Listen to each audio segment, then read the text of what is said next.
नमस्कार बच्चों, सोशियोलॉजी की क्लास में आपका एक बार फिर से स्वागत है। हम लोग population problem and population control के बारे में अध्ययन कर रहे हैं और आज हम चर्चा करेंगे जनसंख्या वृद्धि के दुष्परिणाम के बारे में। जनसंख्या वृद्धि के दुष्परिणाम। जन्म दर का अधिक होना और मृत्यु दर का कम होना असंतुलित जनसंख्या का संकेत है। मृत्यु दर में कमी एक स्वस्थ राष्ट्र की पहचान है, लेकिन जन्म दर की अप्रत्याशित वृद्धि राष्ट्र के विकास में बाधक है। जनसंख्या वृद्धि व्यक्तियों के जीवन स्तर से संबंधित है। आदर्श जनसंख्या होने पर सभी नागरिकों का जीवन स्तर ऊंचा बना रहता है। समाज में सामाजिक आर्थिक समस्याएं भी नगण्य रहती हैं। सभी लोगों को अपनी आवश्यकता अनुसार पानी, बिजली, मनोरंजन सुविधाएं, परिवहन सेवाएं, शिक्षा, भोजन, वस्त्र, आवास सुविधाएं आसानी से उपलब्ध रहती हैं।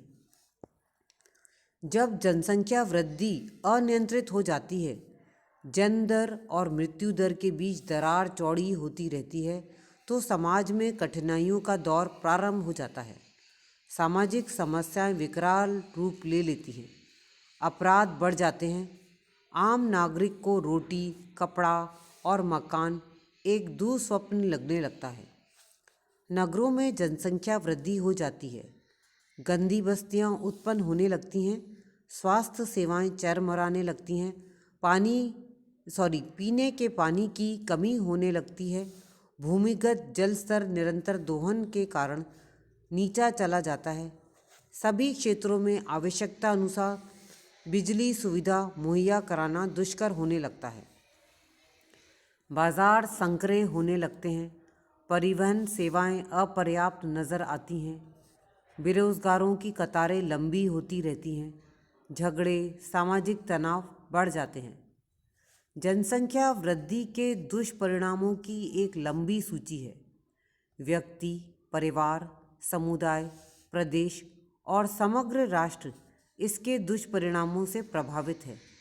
संक्षेप में इतना ही कहा जा सकता है कि भारत में आर्थिक संकट, विदेशी कर्ज, अंतर्राष्ट्रीय दबाव, आंतरिक विकास की कठिनाइयाँ, शिक्षित और अशिक्षित बेरोजगारों की फौज, निर्धनता, सामाजिक तनाव और सीमित संसाधन या सिमटते संसाधन जनसंख्या वृद्धि के ही दुष्प्रभाव हैं।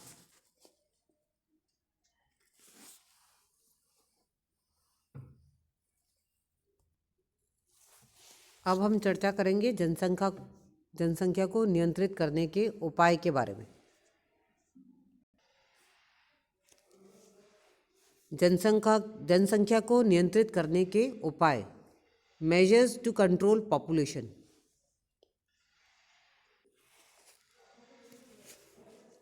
भारत में जनसंख्या वृद्धि ने अनेक सामाजिक, आर्थिक और राजनीतिक समस्याएं पैदा की हैं।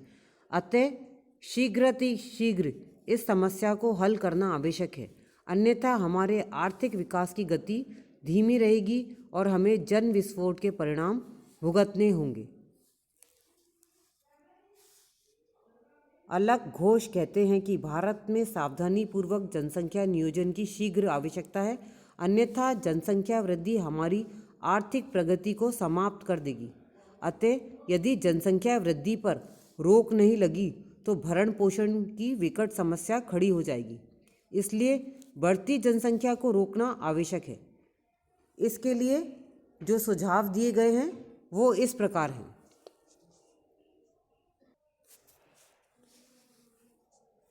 सबसे पहला पॉइंट है जनसंख्या को नियंत्रित करने के उपाय का जो सबसे पहला पॉइंट है वह है विवाह की आयु में वृद्धि। जनसंख्या वृद्धि पर रोक लगाने के लिए बाल विवाह पर कठोर नियंत्रण लगा दिया जाए तथा कानूनी रूप से विवाह की आयु बढ़ाकर लड़कियों की 21 वर्ष एवं लड़कों की 24 वर्ष कर दी जाए।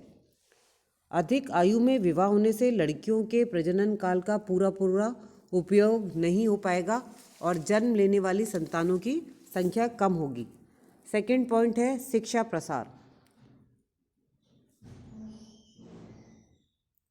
लोगों को नियोजित परिवार के लाभों का ज्ञान करवाया जाए। शिक्षा के प्रसार के साथ साथ परिवार का आकार भी छोटा होगा, क्योंकि शिक्षित दंपति छोटे परिवारों के लाभों को ध्यान में रखते हुए स्वयं ही परिवार नियोजन हेतु साधनों को अपनाने के लिए प्रेरित होंगे। गर्भपात, बढ़ती जनसंख्या को रोकने के लिए गर्भपात की छूट दी जानी चाहिए। इसके लिए गर्भपात के नियमों को और अधिक उदार बनाया जाए। 4th पॉइंट है संयम। जो लोग आत्म संयम में विश्वास रखते हैं वे जनसंख्या नियंत्रण के लिए ब्रह्मचर्य का पालन करने एवं आत्म संयम रखने की सलाह देते हैं। नेक्स्ट है मनोरंजन। मनोरंजन के साधनों में वृद्धि करके उन्हें सस्ते दर पर लोगों को उपलब्ध कराया जाए। ऐसा होने पर यौन संबंधी आनंद को ही मनोरंजन का एकमात्र साधन नहीं समझा जाएगा, जिसके परिणाम स्वरूप कुछ मात्रा में जनसंख्या नियंत्रण हो सकेगा। 6th पॉइंट है भूमि व्यवस्था में सुधार। कई विद्वानों का विश्वास है कि यदि हमारी भूमि व्यवस्था में सुधार हो जाए तो जनसंख्या समस्या बहुत कुछ सीमा तक हल हो जाएगी। 7th पॉइंट है औद्योगिकरण।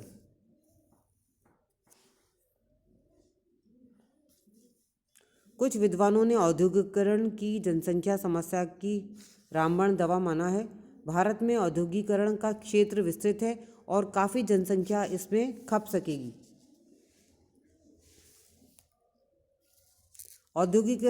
औद्योगिकरण ने हमारे यहाँ कुटीर व्यवसायों में लगे व्यक्तियों को काफ़ी मात्रा में बेकार भी किया है। भारत की अधिकांश जनसंख्या निर्धन है और उनकी औद्योगिक मांगें कम हैं। अतः औद्योगिकरण एवं जनसंख्या की समस्या परस्पर पूरक नहीं है। नेक्स्ट है समाजवाद। रूस में समाजवादी पुनर्निर्माण के कार्यक्रमों से प्रभावित होकर कुछ विद्वानों ने भारत में भी समाजवाद को जनसंख्या समस्या के निवारण का अचूक इलाज माना है। 9 पॉइंट है देशांतरण। प्रतिवर्ष भारत में लोगों को दूसरे देशों में भेजकर उनके विदेश जाने को प्रोत्साहन देकर तथा विदेशी लोगों के आगमन पर रोक लगाकर भी जनसंख्या समस्या को हल करने का प्रयास किया जा सकता है। और 10th पॉइंट है परिवार नियोजन। जनसंख्या नियंत्रण के लिए सर्वाधिक उपयुक्त विधि परिवार नियोजन के साधनों का प्रयोग है। नियोजित परिवार के लिए कम संतानें और एक निश्चित अवधि के पश्चात संतानें होना अच्छा माना गया है। परिवार नियोजन के अंतर्गत अवांछित गर्भ को रोकने, सुरक्षित काल का उपयोग करने एवं दवाओं आदि के प्रयोग की सलाह दी जाती है। हम यहाँ परिवार नियोजन आज की क्लास में बच्चों बस इतना ही। आज हमने चर्चा करी कि जनसंख्या को नियंत्रित करने के उपाय के बारे में, और आज हमने चर्चा करी जनसंख्या वृद्धि के दुष्परिणामों के बारे में। तो आज की क्लास में बस इतना ही। धन्यवाद।